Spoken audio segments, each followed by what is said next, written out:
The Y-Wing starfighter used by the Galactic Republic and Rebel Alliance was classified as a bomber. Rogue One was the first time on the big screen we actually saw them serve in that function, making a bombing run on Edu's surface, as well as disabling a Star Destroyer above Scarif. So why did the Resistance abandon the Y-Wing in favor of the MG-100 Star Fortress?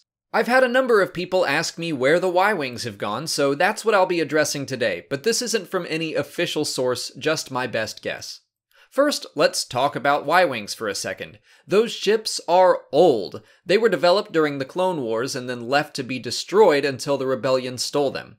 During the Galactic Civil War, they were outdated. 30 years later, during the time of the Resistance, they would have been falling apart. Using those old ships is just not realistic.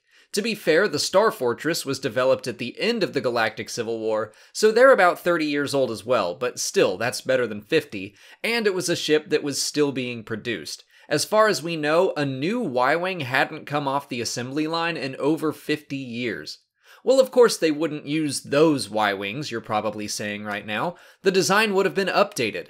After all, we see new models of the X-Wings and the A-Wings, so why not the Y-Wings? I kind of expect the Y-Wing design was abandoned for a reason. This could easily be disproven down the line, but we've seen the ARC 170 evolve into the T-65 X-Wing, and now the T-70. There were even T-85s in use by the New Republic, but we have yet to actually see them. My point is, if the Y-Wings weren't updated between the Clone Wars and the Galactic Civil War, they were probably phased out completely.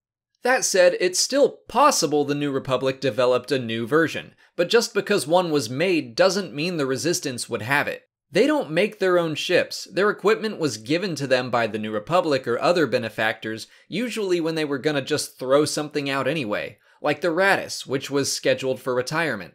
The Resistance didn't have state-of-the-art technology, which is exactly why we see them using T-70 X-Wings and not T-85s. Even then, it's still not impossible to think that the Resistance had Y-Wings somewhere in their fleet. I think that's unlikely since we haven't seen any, but that doesn't mean it can't happen in the future. I think the biggest reason we saw the new Star Fortress bombers attack the Dreadnought in place of Y-Wings comes down to their payloads. A Y-Wing could carry up to 20 proton bombs, and I had to use a legend source to find that number, but it's probably still accurate.